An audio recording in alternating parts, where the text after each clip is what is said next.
And here we go to this part. Smeagol. Get it? Smeagol? And I don't fucking know if that's a reference. That's what his name looked like to me, Smeagol. And he's an old guy who looks like Smeagol. It's from Lord of the Rings, if you don't fucking know that, and you should. You asshole. Anyway, Ryoma and her caravan are breaking out of Shikoku. I think in this scene, oh, they're preparing it.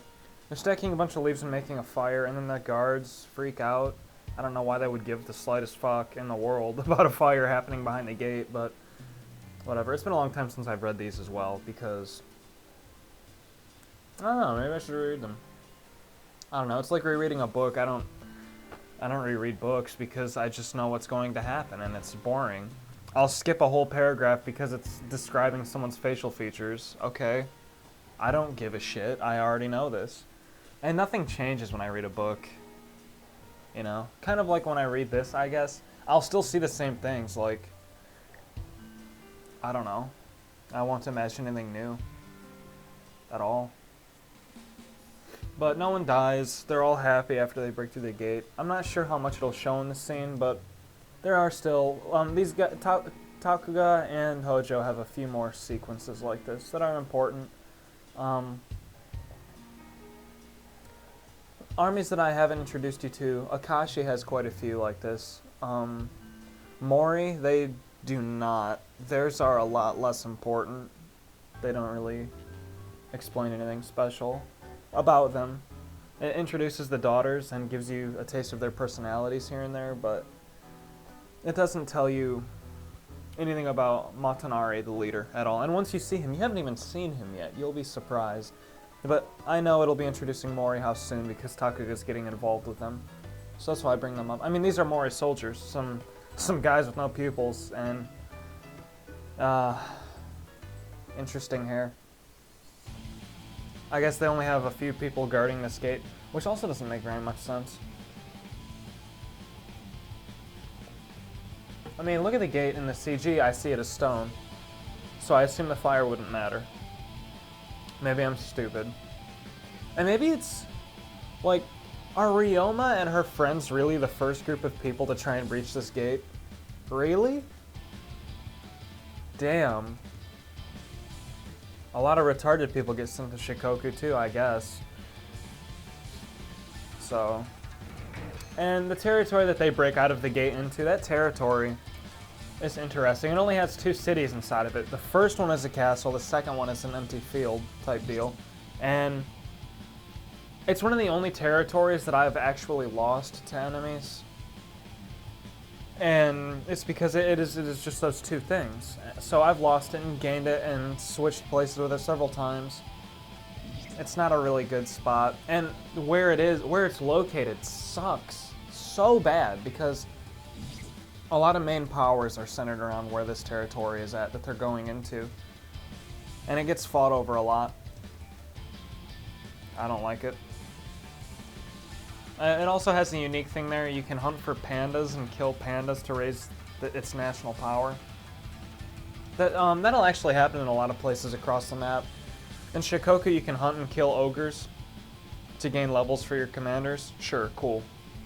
And then the Takeda territories, you can look for and kill golden bears, I think. And they're just orange pandas. And you get an item. Things like that throughout the game.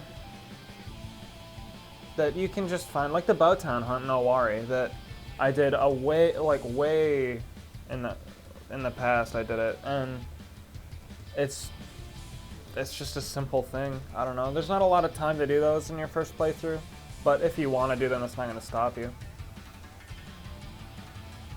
And Gon is just ridiculously powerful. He's a slow unit. I don't remember whether or not he's actually strong in fighting or not. I've used him before, he's okay. He only has 3 flags and he doesn't start out with improved guard, so it's kind of like, He's not as good as Katsui, that's for sure. And I've been saying Katsui a lot less at this stage in the game because I have other units. He's not my only defensive unit anymore. I have Layla and I have Senime. And soon to be Maida KG. Well, I say soon to be, but it could still be 20 turns away. I just don't know. And they're all proud of each other and happy. In this scene here. They should be. They did a great thing. But they still haven't... You still wouldn't have had an opportunity to face them in combat here yet. So it's kind of interesting. And I think after this point you would have that opportunity, if you wanted to. And a couple things can happen with them. Mouri can force Takuga to declare war on you. Or you can declare war on them first and Mouri will not do anything. They'll just chill. They don't have any really unique... Oh, here they are. I like her a lot. Mouri Teru. And there's Motonari. Yep. They were real. Teru was a real person, but it was a son, naturally. And there's Motonari. He's cursed as well. I don't remember his role in real life. He was just, Mouri wasn't nearly this powerful in real life. I know that. They were not this strong. Oh, well, it's there in this game. They rival Takeda in this game, and the game says that. They say that it was rumored Mouri or Takeda would take control of Japan, and looking at Mouri and looking at Takeda, they both look very strong, and they are. If you were to go west at the beginning of the game, Mouri is your Western Takeda. So, that's what you're dealing with. Shimazu over there in the far west, that, they don't really have a role at all in the first game. I mean, they do kind of. God fucking damn it. They kind of have a role, but you'll see.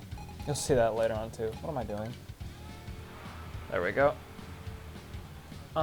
Yeah, it'll introduce Mouri very shortly, and it kind of has to introduce Akashi to introduce Mouri. So, you'll be getting that. See what they're like. Mouri has some of the most complicated character clears possible. Oh my god.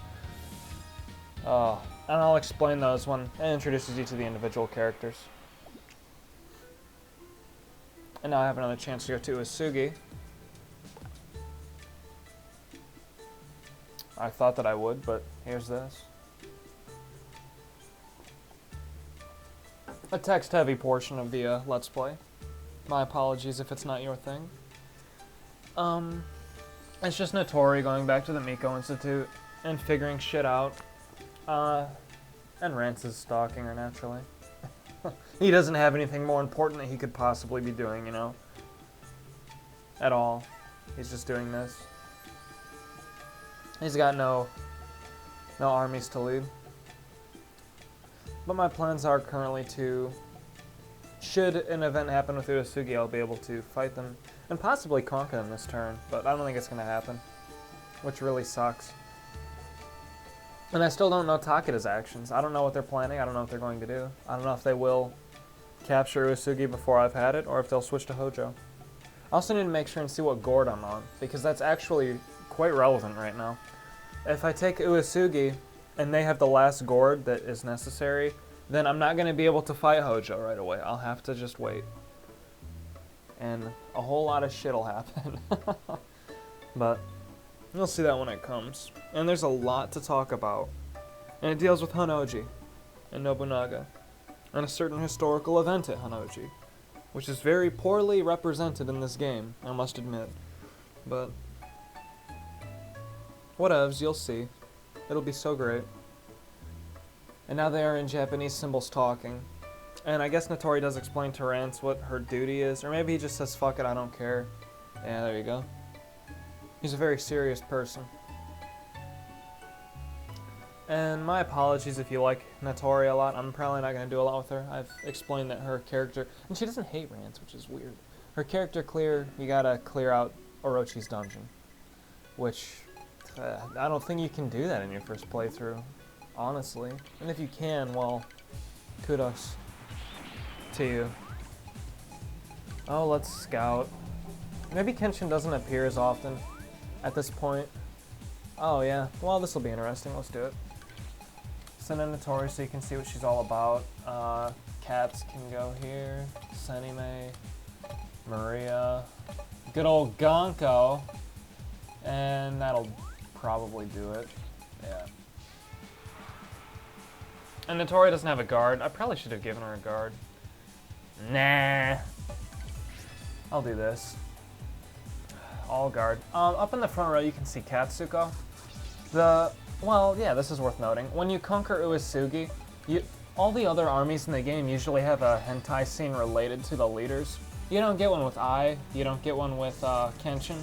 Obviously, Rance can't rape Kenshin. I mean, she would just fuck him up. But you get one with Katsuko. And there's also a diviner girl called Tarako. Now, Katsuko is a very good guard unit, and Tarako is a very good diviner. You'll see them throughout the fighting, and they each have a unique image. They are capturable. They are not capturable, however, from Uesugi. You have to conquer Uesugi and let Katsuko and Tarako join another army, and then capture them. Certainly if you were to capture them here, there would be no H scene. So, that might be why they're unavailable for capture. I actually don't know about that. But yeah, it's an H scene centered on Katsuko, and Tarako kind of watches. I don't know. I think it's a good scene. Whatever. But I figured I would explain them because they're kind of important characters. I mean, for the most part, people see them and they want them. I wanted them in my army when I first saw them, and I tried to capture them. It's just not really realistic to do. They have large troop sizes, and I'd like to see you break down all of Katsuko's troops. That would be tough to do. Unless you were really focusing her. And it's totally fruitless to do before you've conquered Uesugi anyway. And once Katsuko and Tarako leave Uesugi and join other armies, their troop sizes get cut down a lot. I mean, we'd be seeing Katsuko with maybe 600 troops. That's how severe the downsizing is for them. And just keep all guard with Senime up. She's been doing a great job at picking up all the attacks. Here's this. You can see it. Pure rape. Well, maybe not against a guard unit, so yeah. But I've already won this fight, and it may just be pointless because they'll take it back from me. I don't know. We'll see. I might have to attack them for their night raid to fail. I'm uncertain. That's what I'm checking here. Alright, here we go. I really like that background. God damn it. Uesugi has like the prettiest color scheme ever. Blue and white like that. Oh man. Just reminds me of the ocean. I've never seen the ocean though. So, it reminds me of a fictional ocean. There you have it. And here they explain that Kensei has led a coup, and Kenshin and I no longer control the government, and they're taking us prisoners. So, they don't fight anymore, and the other forces in Uesugi are all fucking horrible because Kensei and his subordinates just field a few male commanders and all the ugly women, and none of them are good. So, you can very quickly conquer Uesugi this way.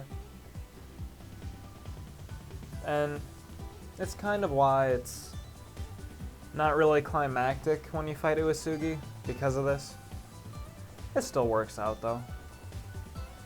I mean, could you imagine fighting Kenshin, Ai, Tarako, Ket, whatever the fuck that girl's name is, I don't know. The guard unit. Katsuko, yeah, there you go. Could you imagine fighting all four of them in a capital? Yes, you can imagine that, and you can also imagine that it would be fucking impossible, so that's why it's not there. That's why I don't do it. I think it's a good choice on the developer's part.